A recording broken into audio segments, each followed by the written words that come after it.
the Lakers are clinging to that 3 seed in the West. Yep, Rockets, Lakers, crypto. Lakers clinch the 3 seed in the West with a win or a Clippers loss. Less than a minute into the first quarter, Luka Doncic, off that emotional big win in Dallas, has it in the post, throws a lob to LeBron James, who does the rest. The two stars once again showing off their already great chemistry in fine fashion. Later in the quarter, Lakers down 6. Doncic goes to work. He was 13 of 19 from the field in this one. Lakers down 4. 2 minutes left in the quarter. Doncic 5 of 9 from three-point range. He had 15 points in the first quarter, setting the tone. Second quarter, Lakers up 12. LeBron James. 14.6 assists in the first half. He would end up with 14 points in the entire game. 5 minutes left in the half. Doncic fights a pass over to a wide-open Dorian Finney-Smith, who drains the 3. Take another look as Doncic is smiling as he passes to Finney-Smith, seemingly knowing he'll make the 3. Doncic, 39 points, 8 boards, 7 assists. Third quarter, 19-point L.A. lead. Keep an eye on LeBron as Austin Reaves passes it to him. Ball tipped away. LeBron comes up limping. Rockets, they'll go the other way, and Cam Whitmore will lay it in. LeBron in obvious discomfort. Take another look. You see LeBron grimace as he goes to step toward the ball. LeBron in dismay. Lakers called timeout. He is frustrated for obvious reasons. Then he starts stretching out on the bench. LeBron would not return. That's why he only had 14 points. Back to work for Reaves. 9 of 15 from the field. 23 points, 7 boards, 6 assists. Lakers win easy. LeBron in good spirits. J.J. Redick, how's he feeling? He's fine. He's fine. Yeah, he's fine. Are you Eagles fan? Yeah. I didn't know that. Okay, cool. Yeah, I only root for winners. I only root for winners. The Eagles, Florida Gators. No, I'm just kidding. It's going to be my first time having home court advantage, so I'm really excited about it. And, that was our goal. Looking back maybe 5-6 games, our goal was to lock it the 3rd seed. Well, LeBron James did not speak after the game, but he tweeted this. Man, I was going to say something, but it's useless at this point in my career. Anyways, more important, congratulations, JJ, on a 50-win season in the West and postseason nod. That's, well, you can read the emojis. 45 points from Luka, third most in a player's first road game against his former team in NBA history. He becomes the second player in NBA history to have a 45-point game for and against the same team, joining Wilt Chamberlain, for and against the 76ers. Not bad company to be a part of, and not bad company for us to be a part of right here on First Take. The NBA crew back with us. Monica, starting with you here, let's talk about the Lakers and the implications of what last night means, because that secured their spot in the postseason. What is your confidence level in L.A. going into the playoffs? Well, I believe coming into today, you guys, they're like a 96% chance to actually lock up that 3rd seed, which to me is a game changer.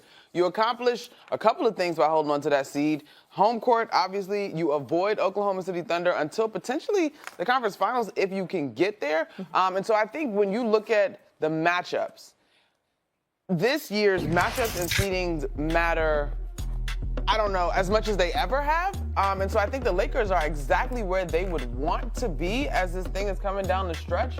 Now, I think for me, the concern that I have is obviously it's going to be a lot on LeBron James, but he continues to defy time.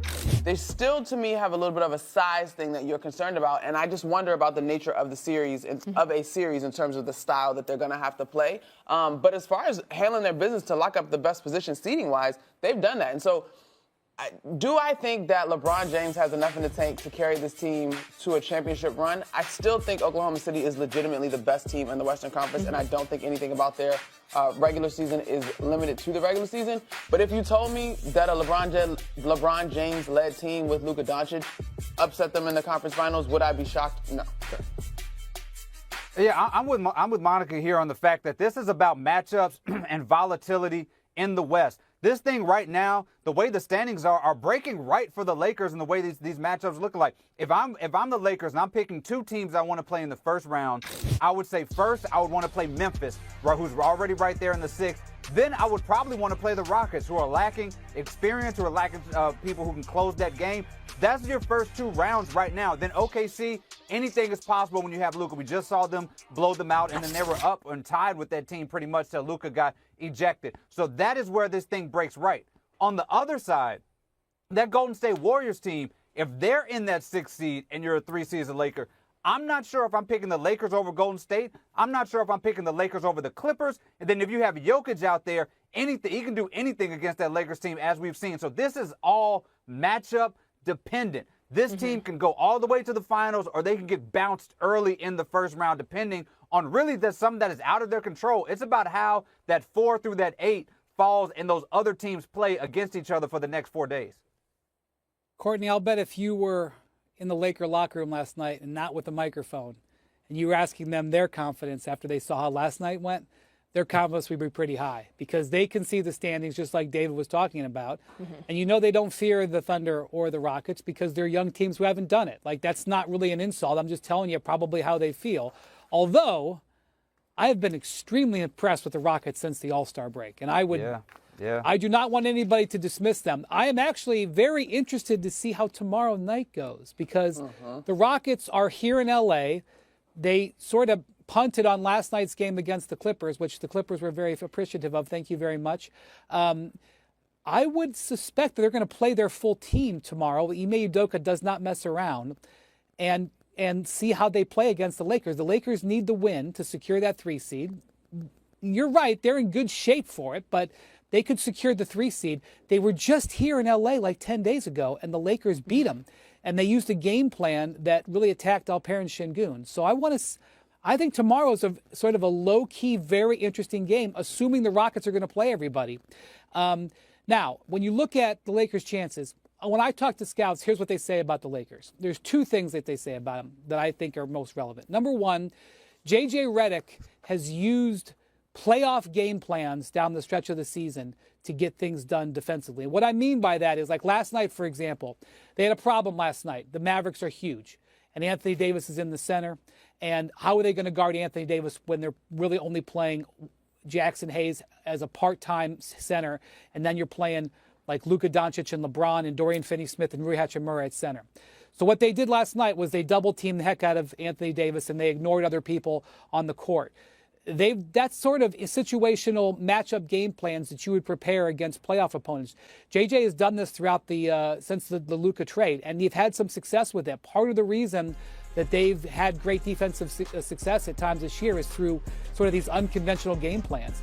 And so the scouts are saying we've kind of seen how JJ's amount. Now maybe JJ's got some secret stuff up his sleeve, but you know the teams are going to be a little bit more prepared to see how the Lakers are going to play defensively. The second thing is, when I talk to scouts, they talk about how they think Luka and LeBron are vulnerable defensively in individual matchups.